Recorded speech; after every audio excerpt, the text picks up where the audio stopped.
రమణ మహర్షి యొక్క పరమ ప్రధానమైన సందేశము ఒక్కటే. అది నేను మళ్ళీ మళ్ళీ నొక్కి చెప్తున్నాను. ఆయన ఎప్పుడు జీవితాంతం ఆయన చెప్పినటువంటి విశేషం ఒక్కటే మానవాళికి: నువ్వెవరో నువ్వు తెలుసుకో. సూర్యనాగమ్మ గారు తన లేఖల్లో ఒక మాట రాశారు. బ్రహ్మాస్త్ర ప్రయోగం చేశారు అంటుండేవారు. ఆయన దగ్గరికి వచ్చి మాట్లాడిన వాళ్ళు ఎక్కడైనా గతి తప్పి కొంచెం ఎక్కువ మాట్లాడడం మొదలు పెడితే వెంటనే ఆయన నువ్వెవరో నువ్వు తెలుసుకోవయ్యా అనేవారు. నువ్వెవరో నువ్వు తెలుసుకోవయ్యా అనేటప్పటికి అయిపోయినట్లే, ఇంకా అక్కడతో చర్చ పూర్తయిపోయినట్టే. అది బ్రహ్మాస్త్రం. నువ్వెవరో నువ్వు తెలుసుకో అన్నప్పుడు ఆయన ప్రశ్న వేసి విడిచిపెట్టలేదు. గణపతి మునికి చెప్పారు, ఇతరులకు చెప్పారు, అనేక పర్యాయములు అనేక మందికి చెప్పారు. ఆ తెలుసుకోవడానికి మార్గం ఎలా ఉంటుంది అన్నదాన్ని కూడా ఆయన చెప్పారు. ఆయన తరచుగా చెప్పినది ఒక్కటే: నేను నేను అన్న భావన ఎక్కడి నుంచి పుడుతోందో అక్కడికి వెనక్కి వెడితే, నేనన్న భావన ఎప్పుడు లోపల నుంచి బయటికి వస్తూ ఉంటుంది. బయటికి వచ్చేటటువంటి నేను అన్న భావనని బోలెడన్ని నాది అన్న భావనలు చుట్టూ చేరి ఉంటాయి. దీన్ని మధుకైటభులు అంటారు. ఒక్క నేను తేనె చుక్క వేస్తే చుట్టూ ఎన్ని కీటకములు చేరుతాయో, ఒక్క నేను ఉంటే దాని చుట్టూ ఎన్ని నాదులు చేరుతాయో. నేను అన్నాను అనుకోండి, నా లాల్చి, నా పంచె, నా ఉత్తరీయం, నా కళ్ళదోడు, నా రుద్రాక్షలు, నా గొలుసు, నా ఉంగరాలు, ఎన్నో నాదులు. ఒక నేనుకి ఎన్ని నాదులు. ఒక్క తేనె చుక్క ఉంటే దాని చుట్టూ ఎన్ని కీటకాలు. మధుకైటభులు ఇద్దరూ సంహరింపబడ్డారు అంటారు విష్ణువు చేతిలో. ఆ మధుకైటభులు మరణించడం అంటే నేను, నాది, అహంకారము, మమకారము. ఈ నేను అన్నది బయటికి రావడం ప్రత్యేకంగా ఎవరి యొక్క ఉపదేశం అక్కర్లేదు. ఎవ్వరి ఉపదేశము అవసరం లేకుండా ప్రతి వాళ్ళకి పుట్టుకతో సహజంగా ఏర్పడేటటువంటి లక్షణం. భగవాన్ రమణ మహర్షి యొక్క ప్రతిపాదన కానివ్వండి, భాగవతంలో పోతన గారి ప్రతిపాదన కానివ్వండి, ఒకటే. మాయకంతటికీ కారణం ఎక్కడుంటుంది అంటే ఆ నేను యొక్క విస్తారమునందు ఉంటుంది. ఎందుచేత అంటే మీరు కొంచెం జాగ్రత్తగా గమనించండి. నేను అంటాను, నాకు ఆకలిస్తోందండి అంటాను. అమ్మయ్య నేను పడుకున్నానండి, నేను కూర్చున్నానండి అంటాను. ఎదురుగుండా ఉన్న వ్యక్తి అదే అంటాడు, నాకు ఆకలిస్తోందండి, నేను తిన్నానండి, నేను నిద్రపోయానండి, నేను బట్టలు కట్టుకున్నానండి అంటాడు. నాలో ఉన్నటువంటి నేనన్న భావన ఏదుందో అది ఏ ఒక్కరిలో ఉన్న నేనన్న భావనకి వేరు కాదు. అన్ని నేనులు ఒకటే. ఇప్పుడు నాకు ఆకలిస్తోంది అన్నప్పుడు నేను ఏ బాధ పొందుతానో, నేను బాధపడుతున్న వాణ్ణి అని ఏ భావనతో అంటానో, మీకు ఆకలేసినప్పుడు మీరు కూడా అదే అనాలి. కానీ మాయా అన్న మాట యొక్క విస్తరణ ఎక్కడుంటుందంటే, ఇక్కడ నేనంటాను, అందులోని నేనుని నువ్వు అంటాను. ఇక్కడ నేను నేను, అక్కడ నేననను నువ్వు అంటాను. ఇక్కడి నేను అక్కడికి వెళ్ళేటప్పటికి నువ్వు అవడంలో మాయ వస్తుంది. మాయ అంతా దేనివల్ల కమ్ముతుంది? పునర్జన్మలన్నీ దేనివల్ల కలుగుతాయంటే ఇక్కడి నేను అక్కడి నేను కాదు, దీని మధ్యలో ఎన్ని సముద్రాలైనా పట్టేస్తాయి. ఎందుచేత? స్వార్థము అన్న మాటకంతటికీ కారణం ఎక్కడి నుంచి వస్తుందంటే, ఈ నేను ఆ నేను ఒకటి కాదు. ఈ నేను వేరు, ఆ నేను వేరు. ఇది నేను, అది నువ్వు అనేసరికి నేను బాగుండాలి, నువ్వేమైపోయినా పర్వాలేదు. నువ్వు సర్దుకోవాలి, నేను సర్దుకోక్కర్లేదు. నేను పెద్దవాణ్ణి, నువ్వు చిన్నవాడివి. నే చదువుకున్నవాణ్ణి, నువ్వు చదువుకోనివాడివి. నీ తెలిసిన్నవాణ్ణి, నువ్వు తెలియని వాడివి. నేను పెద్దవాణ్ణి, ముందు తినాలి, నువ్వు చిన్నవాడివి, వెనక తినాలి. ఒక్క నేను నువ్వయిందనుకోండి, మధ్యలోకి ఎంత మాయైనా చేరుతుంది. ఎంత అహంకారమో, ఎంత మమకారమో, ఎంత పోలికో, ఎంత స్వార్థమో ఇన్నీ చేరిపోతాయి. వేదాంతంలో ఒక కథ చెప్తారు. నేను నువ్వైతే ఎంతవరకు వెళ్ళిపోతుంది అంటే, వెనకటికి ఒక ఆయన ఒక నది ఒడ్డున ఇల్లు కట్టుకుని అందులో ఉన్నాడు. ఆయన, భార్య, 2 బిడ్డలు. అకస్మాత్తుగా రాత్రి నదికి వరదొచ్చింది. వరదొచ్చి ఇల్లు కొట్టుకుపోతుంది. చూశాడు, నలుగురు ఏదో ఓ చెట్టు పట్టుకున్నారు. ఆ ఇల్లు కొట్టుకుపోతోంది. ముందు అయ్యో అయ్యో ఇల్లు పోతోంది ఇల్లు పోతోంది అన్నారు నలుగురు. పోతే పోయింది కానీ నలుగురం బతికాం అంతే చాలన్నారు. వరద ఇంకా ఎక్కువైపోయింది, చెట్టు పడిపోయేటట్టుంది. ఆయన భార్యని ఒకవైపు పట్టుకుని బిడ్డలిద్దరినీ ఓవైపు పట్టుకుని నదిలో తేలుతూ ఈత్తున్నాడు జాగ్రత్తగా. ఇక ఈదలేకపోయాడు. ముందు చిన్న కొడుకును వదిలేశాడు. పెద్ద కొడుకు అంటూ ఉంటే అక్కడికొస్తాడు. ఇంకా ఎలాగో ఇంతమందితో ఈదలేను, ఒకరిని వదిలేశాడు. అక్కడ మళ్ళీ నేను నువ్వు. ఆ తర్వాత భార్యని పెద్ద కొడుకుని పట్టుకుని ఈదలేకపోయాడు.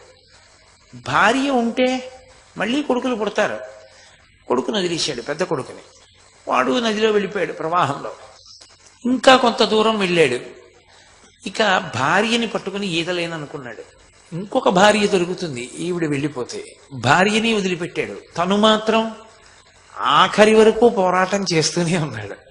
కారణం, అక్కడ ఉన్న నేను మీద ఉన్న భ్రాంతి ముందు ఆ మిగిలిన నేనులలోని నేనులు నువ్వులయ్యాయి. ఆ నువ్వు నిలబడదు నేను ముందు. ఆ నేనుకి నువ్వుకి వచ్చే సంఘర్షణలోనే ఈ ప్రపంచంలో ఉన్న సమస్త స్వార్థము నిలబడుతుంది. యోగి అన్న మాటకు అర్థం ఏంటంటే, నేనుకి యథార్థమైన అర్థము తెలిసిపోయిన నాడు నేను నువ్వు ఉండదు, ఉన్నదొక్కటే ఉంటుంది. ఈ నేనే ఆ నేను. ఈ నేను ఆకలేస్తే ఏ బాధపడుతుందో ఆ నేను ఆకలేస్తే అదే బాధపడుతుంది. కాబట్టి అది బాధపడుతుండగా ఇది తృప్తి పడదు. కాబట్టి తింటే నేనంతా తినాలి, అందుకని అందరూ తినాలని కోరుకుంటాడు. ఈ నేను నువ్వు అనేటటువంటి రెండు మాటలలోనే అసలు తెలుసుకోవడం అనేటటువంటి సమస్త ప్రజ్ఞ నిలబడిపోయింది. ఈ నేను యొక్క యథార్థ స్వరూపం తెలిసిందనుకోండి, అంతే మారిపోతుంది. నేను మీతో ఒక్క మాట చెప్తాను, కొంచెం పట్టుకునే ప్రయత్నం చెయ్యండి. నేను అన్నప్పుడు సాధారణంగా ఎవరమైనా దేన్ని చూపిస్తామంటే దీన్ని చూపిస్తాం, శరీరాన్ని చూపించి ఇది నేనంటాం. ఇది నేనన్నప్పుడు ఉండేటటువంటి మొట్టమొదటి లక్షణం ఏముంటుందంటే ఇది ఉండాలి అని ఉంటుంది. అస్థి అంటే ఇది ఉండాలి, ఎప్పుడూ ఉండాలి. ఎప్పుడూ ఉండాలంటే సత్యం ఏమిటి? ఇది ఉండదు. మరి ఏది ఉంటుంది? దీన్ని తొడుక్కున్నది ఉంటుంది. దీన్ని తొడుక్కున్నదేది ఆత్మ. అది నేను అన్నాడు అనుకోండి, ఇంకేమి లేదు అసలు. ఇంకా అతనికి ఏ భయం లేదు, అయిపోయిందంతే. అతని జీవితం గట్టెక్కిపోయినట్టే, పండిపోయాడు. అదొక్కటే మార్గం. సమస్త వేదాంతము, సమస్త బోధ, సమస్త వాంగ్మయము దేనికి అంటే అసలు నేను వైపుకి తిరగడానికి. అంతే, యథార్థం అంతే. ఏది తప్పు నేను ఆ నేనుని పట్టుకుంటే భయం.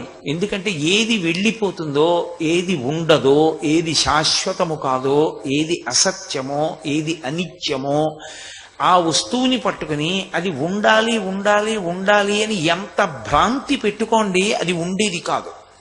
అది వెళ్ళిపోయి తీరుతుంది. వెళ్ళిపోయి తీరవలసినటువంటి దాన్ని ఉంటుంది ఉంటుంది అని పెట్టుకున్నది భ్రమ అవుతుంది, భయానకమవుతుంది తప్ప ఎప్పుడూ వెళ్ళనిది, ఎప్పుడూ ఉండేది ఏది తొడుక్కుందో అది నేను అన్నాడు అనుకోండి, అది వెళ్ళే అవకాశం లేదు. అది నేను అన్నప్పుడు ఇంకా భయపడ్డానికి ఏముంది? ఇక భయపడ్డావు. ఎందుకంటే ఒక సత్యమునందు బాగా రుజువు చేసుకుని ఉన్నాడు. కొన్ని కోటాను కోట్ల జీవుల్ని చూశాను, వెళ్ళిపోతాయి శరీరాలు, నేను ఉంటుంది. ఆ నేను అహంస్ఫురణ, అదే మహర్షి యొక్క మరణ వేదన. ఆయనకి చిన్నతనంలో కలిగినటువంటి మరణానుభూతి అదే. అక్కడే ఆయన సత్యం మీద ఉంచుకున్నారు. ఇది పడిపోతుంది, ఆ నేను ఉండిపోతుంది. ఆ నేను నేను అనుకున్న నాడు ఈ నేను పడిపోయినా, నేను అనేటటువంటి అసత్యంతో కూడుకున్న నేను పడిపోయినా అతను అంగీకరించి ఉన్నాడు అది పడిపోతుందని. అది పడిపోతుంది అని అనుకున్నప్పుడు ఇంకా దాంతో పెద్ద అనుబంధం, దాని గురించిన ఏడుపు ఎక్కడ ఉంటుంది? ఉండదు. ఇప్పుడు మీకు తెలుసు ఇవాల్టితో నా ఉపన్యాసాలు అయిపోతాయని, నాకు తెలుసు ఇవాల్టితో మీ దగ్గర నా ఉపన్యాసాలు అయిపోతున్నాయని. నాకు బహుశా రేపు సాయంకాలం నిన్న నీ పాటికి కొవ్వాళ్ళలో నేను రమణ మహర్షి గురించి చెప్తున్నాను, అరుణాచలం గురించి చెప్తున్నాను అని ఒకసారి తలంపునకు రావచ్చేమో. కానీ నేను ఇక్కడ బతికున్నంత కాలము ఉపన్యాసాలు చెప్తానన్న ఊహ నాకు ఎప్పుడూ లేదు. నేను ఇక్కడ 9 రోజులు అనుకున్నది 8 రోజులకు అయిపోయింది అంతే. కాబట్టి ఇప్పుడు నాకు సత్యం తెలుసు, నేను ఇక్కడే ఎప్పుడూ చెప్తూ ఉండను. ఇక్కడ అయిపోతుంది, అయిపోయిన తర్వాత ఎక్కడో విశాఖపట్నంలో ఉపన్యాసం ఉంటుంది, అక్కడికి వెళ్ళిపోతాను, అక్కడ ప్రారంభం అవుతుంది, ఇక్కడ పూర్తి అయిపోతుంది.